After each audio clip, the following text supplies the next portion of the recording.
नमस्कार दोस्तों। आज फिर एक वीडियो में बात करते हैं। आज बात करेंगे हम भारतीय जनता पार्टी की, और भारतीय जनता पार्टी में भी पश्चिम क्षेत्र की बात करेंगे केवल। केंद्रीय मंत्री और भारतीय जनता पार्टी के प्रदेश अध्यक्ष पंकज चौधरी ने अपनी नई टीम घोषित कर दी है। इस टीम में तमाम पार्टी के दिग्गजों को जगह दी गई है, लेकिन सबसे दिलचस्प जो बात है वो ये है कि जो क्षेत्रीय अध्यक्ष हैं, 6 क्षेत्रीय अध्यक्ष हैं, क्योंकि उत्तर प्रदेश को 6 क्षेत्रों में बाँटा हुआ है, जिसमें पश्चिम सबसे महत्वपूर्ण होता है। सहारनपुर से यदि बात कर लें हम, तो सहारनपुर से रामपुर तक और रामपुर से मथुरा तक ये क्षेत्र फैला हुआ है। तकरीबन इसमें 1.5 दर्जन के आसपास जनपद आते हैं, और इन 1.5 दर्जन जनपद जो हैं, उसके तमाम मेंबर ऑफ पार्लियामेंट, तमाम एमएलए और पार्टी की जितनी भी गतिविधियां होती हैं, उसके लिए क्षेत्रीय अध्यक्ष को बहुत जिम्मेदार माना जाता है। आपने देखा होगा, जब भी कभी मुख्यमंत्री का, प्रधानमंत्री का कहीं भी कार्यक्रम होगा, तो निश्चित तौर पर मंच पे एक सीट लगती है क्षेत्रीय अध्यक्ष की। तो भारतीय जनता पार्टी का जो सांगठनिक ढांचा है, उसमें क्षेत्रीय अध्यक्ष की बहुत महत्वपूर्ण भूमिका है। जनपद गौतम बुद्ध नगर के भारतीय जनता पार्टी के सशक्त कार्यकर्ता और 2 बार विधायक रहे दादरी जैसी सीट से पार्टी के वरिष्ठ कार्यकर्ता, मतलब ये कहें कि पार्टी के ज़मीनी कार्यकर्ता नवाब सिंह नागर को इसकी जिम्मेदारी दी गई है। और इसके बाद पार्टी में एक नया जो राजनीतिक समीकरण जो था, पार्टी के संगठन की बात कर रहा हूँ मैं, जो नए कुछ पावर सेंटर जो बने थे, उन पावर सेंटरों को शायद बैलेंस करने की रणनीति भी जो है वो इसमें अपनाई गई है। हालांकि पार्टी का अपना विशेष अधिकार है, इस लाइन में बहुत सारे लोग थे, लेकिन नवाब सिंह नागर को जिस तरीके से बनाया गया, ये तकरीबन 1 सप्ताह पहले कहीं से मुझे मेरे बहुत महत्वपूर्ण किसी सोर्स ने मुझे बताया कि नवाब सिंह नागर इस बार पश्चिमी उत्तर प्रदेश के अध्यक्ष जो है वो घोषित हो रहे हैं। तो मैंने फ़ोन किया उन्हें। पुराने नेता हैं, तो मैंने उन्हें बधाई दी। कहने लगे कि भाई ये भारतीय जनता पार्टी है राजकुमार, इसमें पता नहीं कब कहाँ क्या हो जाए, लेकिन ये ज़रूर जानने की आवश्यकता है कि नवाब सिंह नागर हैं कौन।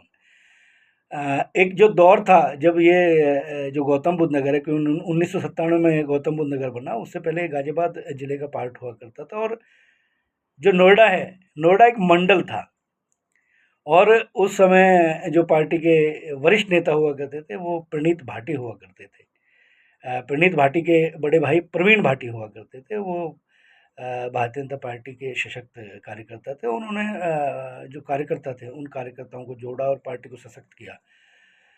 देश का बल जनता दल एक समय था, वीपी सिंह के नेतृत्व में तमाम आंधी चली हुई थी। और दादरी जो विधानसभा क्षेत्र है, अगर पश्चिमी उत्तर प्रदेश की बात करें, और पश्चिमी उत्तर प्रदेश का पूरे अगर देश की बात करें, तो गुर्जर जो जाति है उसकी अगर राजनीतिक राजधानी के तौर पर भी दादरी को कहा जाए, तो इसमें कोई अतिशयोक्ति नहीं होगी। आज़ादी से अब तक के अगर इतिहास के पन्नों को पलटते हैं, तो पता लगता है कि एक बार केवल एक ठाकुर महिला जो है इस सीट से विधायक रही है। तब से उसके बाद लगातार इस पर वर्चस्व गुर्जर बिरादरी का रहा।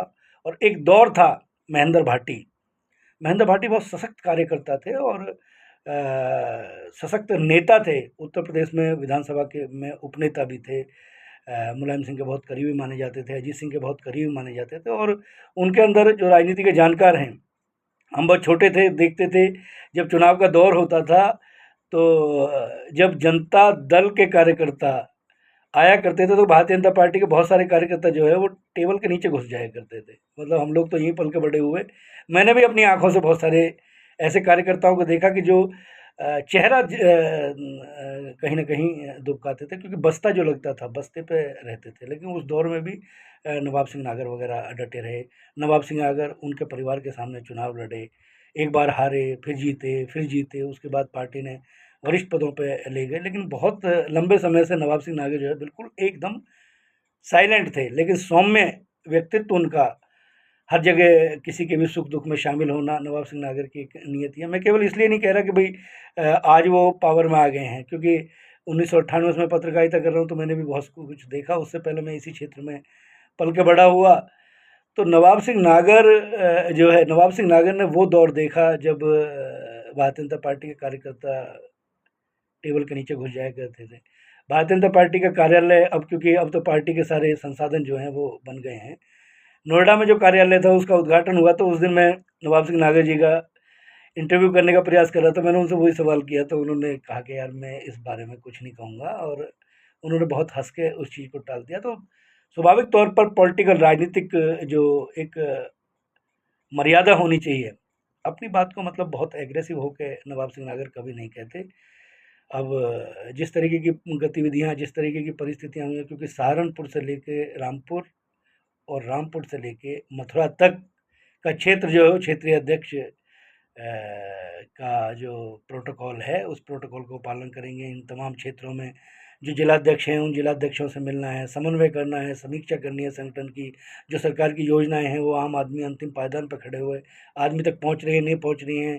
कार्यकर्ताओं की समस्याओं को का समाधान अपने स्तर पर करना और उनको नेतृत्व तक पहुंचाना भी बहुत जिम्मेदार होता है। 2027 के विधानसभा के चुनाव आ रहे हैं। जिस तरीके से उनके फेसबुक जो अकाउंट है, उस पे मैं देख रहा था, तो नवाब सिंह नागर ने बहुत अच्छे तरीके से, बहुत सौम्य तरीके से पार्टी नेतृत्व का इससे जो है, इसमें पार्टी नेतृत्व का धन्यवाद, आभार व्यक्त किया। और उन्होंने कहा कि कार्यकर्ताओं को साथ लेके चलेंगे और कार्यकर्ताओं का मनोबल जो है, वो कहीं गिरने नहीं दिया जाएगा। अब देखना बड़ा दिलचस्प होगा कि विधानसभा के चुनावों में किसका टिकट मिलता है, दादी से किसका कटता है। ये जो है, इस पर कहीं न कहीं उनकी रजामंदी ज़रूर होगी, और इस क्षेत्र को, पश्चिम को बहुत अच्छी तरीके से जानते हैं। ये उनकी कर्मस्थली रही है। हालाँकि जन्मस्थली तो उनकी अगर कहें तो मेरठ का एक इलाका पड़ता है, उसमें एक बहुत छोटा-सा गाँव है, वहाँ से निकल के आए। अपने आप को एक उद्योगपति के तौर पे एक छोटी-सी फैक्ट्री लगाकर अपने आप को स्थापित किया, और उसके साथ-साथ भारतीय जनता पार्टी की गतिविधियों को लेकर इस क्षेत्र में 2 बार विधायक बनना, और बनने के साथ-साथ, क्योंकि अगर हम दादरी और इस क्षेत्र की बात देखें, देखिए ये दौर होता है। यहाँ कभी समाजवादी पार्टी का वर्चस्व जो है वो नहीं रहा। एक बार समीर भाटी रहे हैं, कभी सुरेंद्र नागर के पिताजी जो है वो वेदराम नागर इस क्षेत्र में बहुत महत्वपूर्ण व्यक्तित्व माने जाते थे। और 90 के दशक में जब वो विधानसभा का चुनाव लड़ने के लिए मैदान में होते हैं, तो वेदराम नागर जी का जो चुनाव है, उस चुनाव को आज भी याद किया जाता है। और नवाब सिंह नागर ने भी इसका नेतृत्व किया। महेंद्र भाटी जैसे लोग यहाँ पे पॉलिटिकल उसमें रहे। सतबीर गुर्जर जो है, वो बहुजन समाज पार्टी के बहुत सौम्य, बहुत सहज जो लोग हैं। और अब इस समय जो मास्टर तेजपाल नागर हैं, वो दूसरी बार वहाँ दादरी से विधायक हैं। तो दादरी जो है, वो एक कर्मस्थली रही है, लेकिन जनपद गौतम बुद्ध नगर, नोएडा के कार्यकर्ताओं में बड़ा जोश है। आज उनके घर पे पूरा जो है जमावड़ा लोगों का रहा। अशोक प्रधान भी याद किए जाएँ तो अतिशयोक्ति नहीं होगी, क्योंकि ये एक जोड़ी रही है। अशोक प्रधान और नवाब सिंह नागर जो है, भारतीय जनता पार्टी के बहुत पिलर रहे हैं, और उन्होंने भारतीय जनता पार्टी को यहाँ सींचा। अब की बात कर लें तो डॉक्टर महेश शर्मा जो है, वो अपनी हैट्रिक जो है लगा चुके हैं, मेंबर ऑफ पार्लियामेंट बने हैं, पार्टी के सशक्त कार्यकर्ता हैं। पंकज सिंह नोएडा से एमएलए हैं।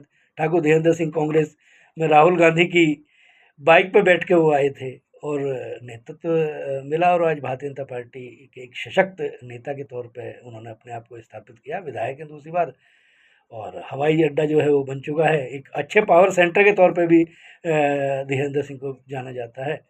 एक नए राजनीतिक समीकरण जो है वो बनते हुए दिखेंगे। जो राजनीति के जानकार हैं, वो भी एक चीज़ तो मान रहे हैं कि ये जो नए पावर सेंटर जो बन गए थे, उनको थोड़ा-सा मुझे लगता है कि डिफ्यूज़ करने के लिए भी नवाब सिंह नागर को ये पद दिया गया है। हालाँकि उनकी ज़िम्मेदारी बहुत बड़ी है, केवल वो नोएडा तक सीमित नहीं रहेंगे, बड़ा पद है, बड़ी ज़िम्मेदारियाँ हैं।